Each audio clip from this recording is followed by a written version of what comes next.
Hello everyone, welcome back to Not Another White Box. My name is Cameron and the video this week was prompted by a post I made on Twitter where I shared a little photo of some of the model caravans that I have on a shelf at home. And somebody asked me, I'm really sorry, I can't remember who, were these caravans ever created based on something real? Because they all seem a little bit bonkers and a little bit like some artistic license has been used in creating them. So I had a look through my toy box and found this little Matchbox model, which I think a lot of people watching this will remember or recognise. And if we look underneath, it says number 23, Bluebird Dauphine Caravan. Now, was something this curvaceous, this bonkers, and this unusual ever a real caravan? The answer is yes. It's from 1960, and I've got one to show you today. So let's go take a look. And here it is, the Bluebird Dolphin from 1960. It was advertised as 1960s Princess Charming because Dauphine means princess in French. The curvaceous exterior is the epitome of the mid-century era. It's bonkers yet stylish at the same time. And the little details of the design extend to such things as the lights and the ribbing on the panels. The B&B towing pole was another new invention around this era that was used on a select few other caravans, but the Bluebird Dolphin was probably the most iconic and notable one to feature this design. The outside still looks striking all these years later, and it's just incredible that this survives. So let's take a closer look at what the inside's like. Inside, the Bluebird Dauphine is a really pleasant place to be. That's thanks mostly due to these fantastic wraparound windows which give you a 180-degree, virtually uninterrupted view out from inside the caravan. Now, this design was not particularly a new thing, but it was kind of a British caravan industry design fad in the late 1950s and early 1960s. Sprite were probably one of the first manufacturers to use this, the wraparound window, or the sun lounge as they called it. And by the mid-1950s it had been rolled out on the Sprite 14, which was one of the best-selling caravans in the world by the late 1950s, and in 1958 was replaced by the Sprite Musketeer. Now, the Bluebird Dauphine takes the blueprint of the Sprite 14 and the Sprite Musketeer and uses the same layout, the same design, the way in which the beds work, the way in which the wardrobe can be used as a partition, the way in which you can extend the front seats, was all copied over from the Sprite. Now, Bluebird weren't new to this kind of tactic in caravan design, because they famously ripped off the mid-1950s Fairhome range, purely and simply to wind up the director of Fairhome, who was then the chairman of the National Caravan Council, who had refused Bluebird approved status. I think it was perhaps interesting that the National Caravan Council picked a fight, if you like, with Bluebird and said that we're not giving you the approved status because, to be quite frank, your products, they don't match up to our standards. And Bill Knott, who ran Bluebird, was a very larger-than-life character who was very well known throughout the industry for being very lavish, over-the-top, extremely wealthy guy who came from a travelling background.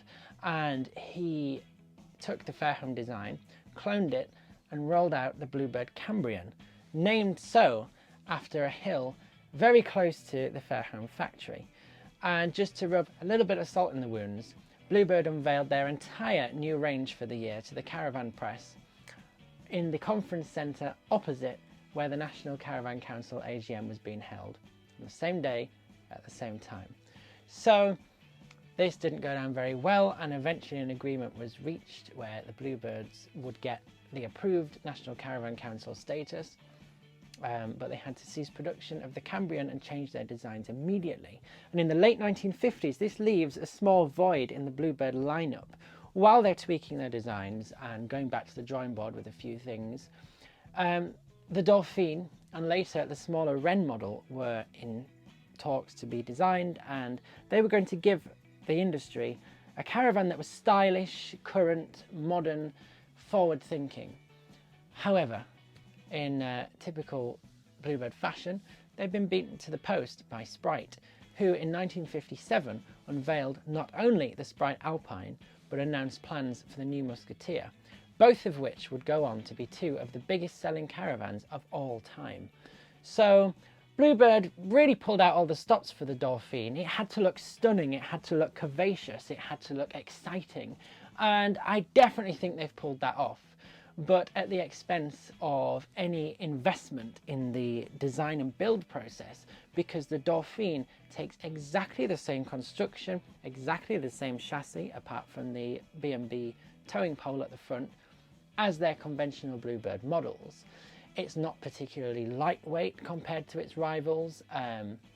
It doesn't offer anything that the Sprite Musketeer doesn't, other than perhaps the wraparound windows are of slightly larger dimensions. So again, it's just another example of Bluebird not really knowing the touring caravan market, and it would come as no surprise to some that they would merge with Sprite to form Caravans International in 1963. I think Bill Knott realised that it was perhaps left to the experts, and Bluebird would carry on focusing on static caravan manufacture, which they had absolutely cornered the market all over Europe with static caravan manufacturer until the 1960s. So that's a whole other story. I've given you a little snapshot of the history of the Bluebird, and let's get on with showing you around some more of the Caravan. One of the nice features of the Bluebird Dauphine is the centre partition, and it comes from the wardrobe door, which opens up like so, and on the back of it we have a second door which simply unlatches, and you can fold it round to split the whole Caravan in two halves. The idea was that Mum and Dad could put their two kids asleep at the front on two single beds, and they could close them off at the back of the Caravan, or the front of the Caravan in this case, and they would have the kitchen, the double bed and the washroom until they decided to go to bed. Now, this was a fairly common feature in Caravans in the 1950s and 60s, but the Bluebird version of it is very easy to use and just a simple piece of design, which just goes to making using the Caravan that little bit better and that little bit easier. I have to be honest, one of the biggest issues with the Bluebird Dauphine is actually the kitchen. Now, it seems like a generous size, but when you take a closer look, it's not all as it seems. To cover over the sink, Bluebird created this rather nice and quite unique tray, which doubles up as the cover for the kitchen sink. Now, it's a great idea in theory, and it's a very nice idea, but other manufacturers were using moving worktops to create extra workspace when they were folded, which is really lacking in this kitchen. The other issue we have is the cooker. There is a twin burner cooker under here, which is set so far down into the kitchen unit that you struggle to get two normal sized pans on side by side because it's so far down and the walls are next to it. So those are two issues with the kitchen. You'll also notice there are no upper cupboards, and this was how the earliest Dauphines all were. And there isn't actually a designated place to put plates or cups. The previous owner had hung this nice little cup rack here to hang cups on, but obviously they have to be moved for travelling. So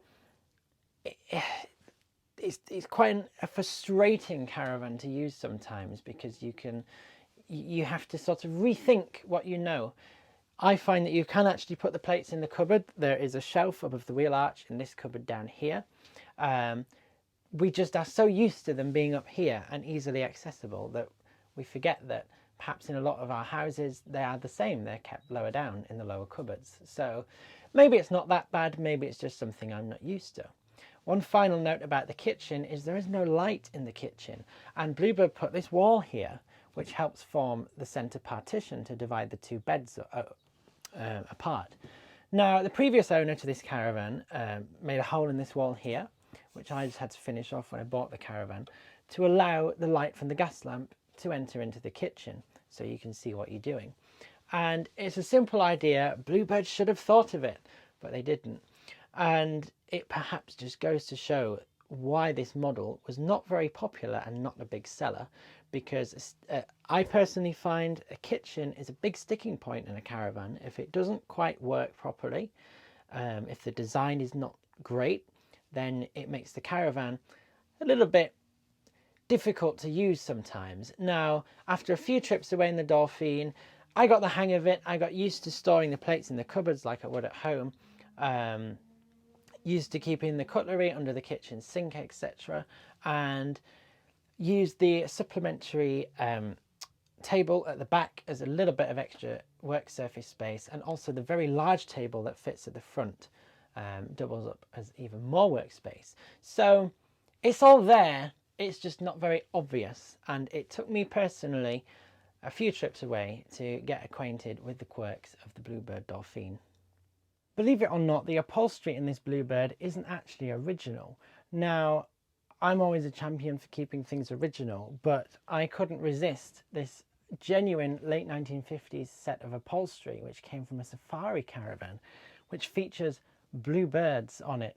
I mean, it's not technically original. Sadly, the original cushions were long gone when I got the Caravan, but I thought you can't get more authentic than 1950s caravan cushions with actual bluebirds on them in blue for a Bluebird Dauphine. Now, blue wasn't their only colour scheme in here. You may have noticed on our walk around that the kitchen wall is pink, and originally the whole interior of the Caravan was painted a very light dusty pink, and it's something that I've long considered reinstating in the Caravan because it's unusual. And pink in the 1950s was a very common colour in the palette of caravan manufacturers in Britain, and in my experience it makes the Caravan feel very warm and cosy. But the repaint in cream has been done very well, and it seems almost a shame to cover it all up, but I think it's interesting that it was actually pink. And of course, those who are watching who know a little bit of French might know that Dauphine is French for princess, so maybe that's the reason why they chose pink. And that's it for the tour of the 1960 Bluebird Dauphine. Hope you've enjoyed having a look around this slightly bonkers, very obscure and sometimes slightly flawed caravan. But it's been great fun showing you something which is unique and certainly a part of British caravanning heritage. So I hope you've enjoyed it. Let me know what you think to it in the comments below. And if you're not following Not Another White Box already on social media, be sure to give me a follow on Twitter, Instagram and Facebook, where I am always talking about caravans. So I hope you've enjoyed the video. Please remember to subscribe to my channel, and there'll be more videos like this one coming very soon. Thank you very much for watching.